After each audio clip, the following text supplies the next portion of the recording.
সাল্লাল্লাহু আলাইহি ওয়াসাল্লাম তালাবুল ইলমি ফারিযাতুন আলা কুল্লি মুসলিম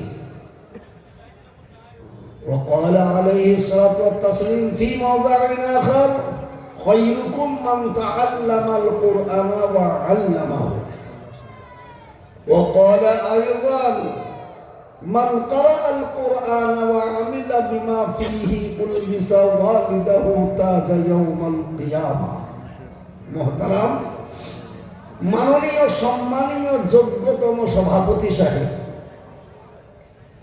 শ্রদ্ধেয় উলামায়ে কেরামগণ ও তোলাবায়ে আজিজ, উপস্থিত হাজিরানে মজলিসের শ্রদ্ধেয় বাবারা, ভাইয়েরা, পর্দার আড়ালের পর্দা নাসিনা আমার মায়েরা ও বোনেরা, সকলের কাছে রইল আমার সলিমত সালাম ও শুভেচ্ছা। আল্লাহ পাক তাবারক ওয়া তাআলার লাখো শুকরিয়া যে এত ঠান্ডার সময়েও ঠান্ডাকে ঠান্ডা মনে না করে, শীতকে শীত মনে না করে, দিনের মহব্বতে, দিনের তড়পে আল্লাহ পাক আমাদেরকে এখানে আসার বসার তৌফিক দিয়েছেন। সেই মহান আল্লাহ পাকের দরবারে শতকোটি শুকরিয়া। উচ্চ আওয়াজে মহব্বতের সাথে একবার বলি আলহামদুলিল্লাহ, আলহামদুলিল্লাহ। তারপরে প্যারা নবী আকাই নামদার তাজদারে মদিনা, দুলালে আমিনা সরওয়ারে কায়দাত ফখরে মওজুদাত সাইয়্যিদুল মুরসালিন খাতিমুন নবিয়্যিন রাহমাতাল লিল আলামিন আহমদ মুস্তাফা মুহাম্মদ মুস্তাফা, সকলে বলি সাল্লাল্লাহু আলাইহি ওয়াসাল্লাম। তার উপরে লাখ দরুদ শান্তি ধারা বর্ষিত হোক, আল্লাহুম্মা আমিন। মুহতারাম, আজকের মজলিস বড় গুরুত্বপূর্ণ মজলিস। আপনারা দেখলেন কিছুক্ষণ আগেই সভাপতি সাহেব বলছিলেন এই মাদ্রাসার ঘটনা, এই মাদ্রাসার কথা। বিশেষ করে আজ আপনাদের জীবন সার্থক হয়েছে। কেন? আজকে একটি ছেলের মাথাতে পাগড়ি পরিধান করানো হলো। আল্লাহ চাইতো আগামীতেও ইনশাআল্লাহ 5টা 7টা 10টা করে ছেলে হাফেজ হবে ইনশাআল্লাহ।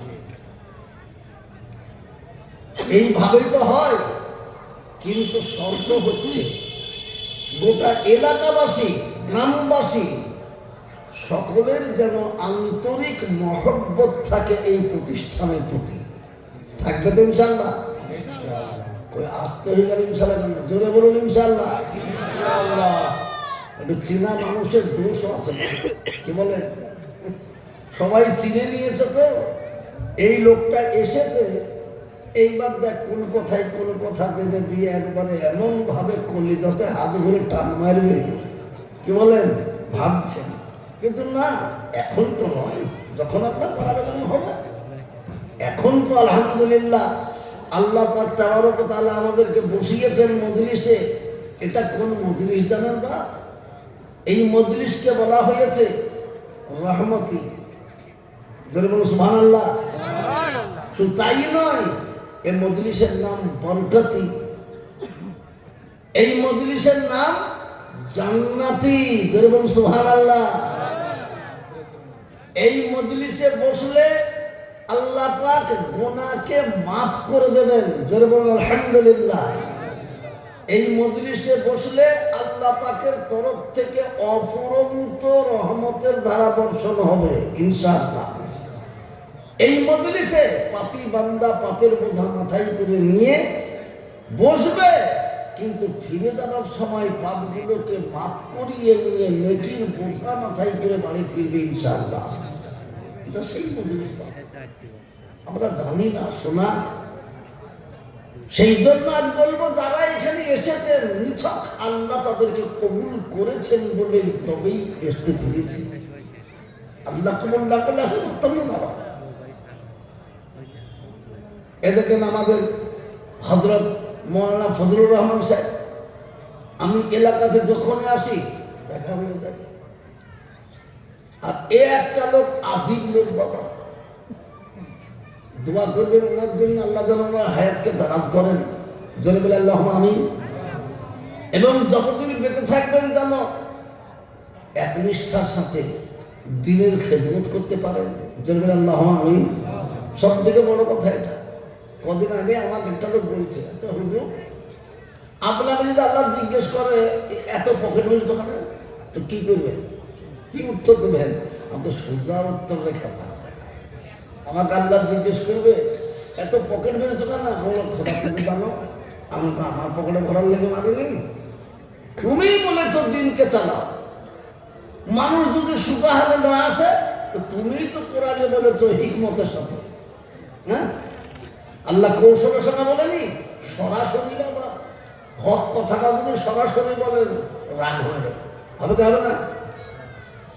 মুরব্বী আপনি দাদু তাবলীগ জামাতে চিল্লাই গেছেন, চিল্লাই যে ঘুরে এসেছেন, এসে আপনি জুম্মার দিনে মসজিদে গেছেন, প্রচন্ড উঁচু করতে গেলেন, আপনার ছোট একটা নাতি আছে সেই মাদ্রাসায় পড়ে, সে সেদিন বাড়িতে ছিল, আপনি উঁচু করছেন, করতে করতে ভুলে গেছে। ওই নাতি যদি সবার সামনে বলে দাদু তোমার উঁচু হলো না, বলে আপনার মেজাজ গরম হবে কিনা লোকের সামনে? আপনি বলবেন কালকে ছোড়া ভাতের ওপর আমার উঁচু ভুল হয়েছে, কত বছর থেকে নামাজ পড়ছি, বলবেন কিনা? না, ওরকম তো বলতে হয় না। আল্লাহ কোরআনে বলেছে হক কথাটাও বলতে হলে সোজা সুজি বলুন। কেমন করে বলো? উদউ ইলা সাবিলি রাব্বিকা বিল হিকমাতি ওয়াল মাউইযাতিল হাসানাহ।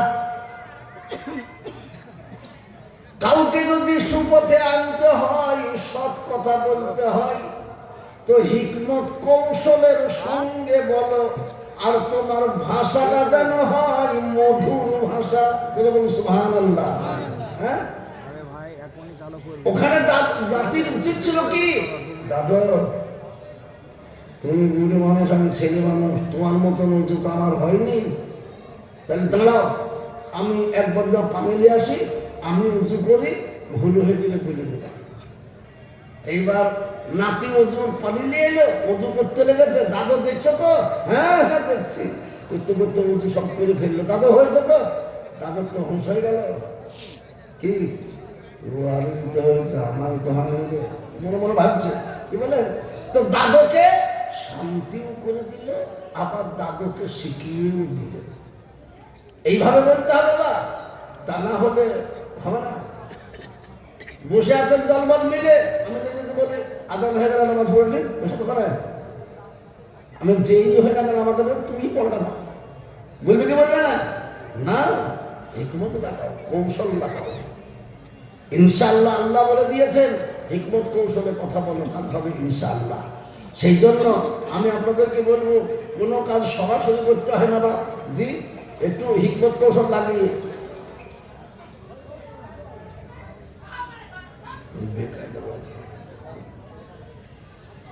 আলহামদুলিল্লাহ, তারির জন্য আমি বলছি মাদ্রাসার অভাব নাই বা, এখন প্রচুর মাদ্রাসা। সত্যিকারেরই আজকে রুহুল আমিনের মাদ্রাসা থেকে আমি অবাক হলাম। যাক, এরা এখন আমি ব্যবসা করছি, হ্যাঁ ব্যবসা করছি, আমি কাজ করছি, হ্যাঁ আমি মাইকে মুখ লাগিয়েছি, আপনি কথা বলো, তুমি 2 ঘন্টা পরে দেবে।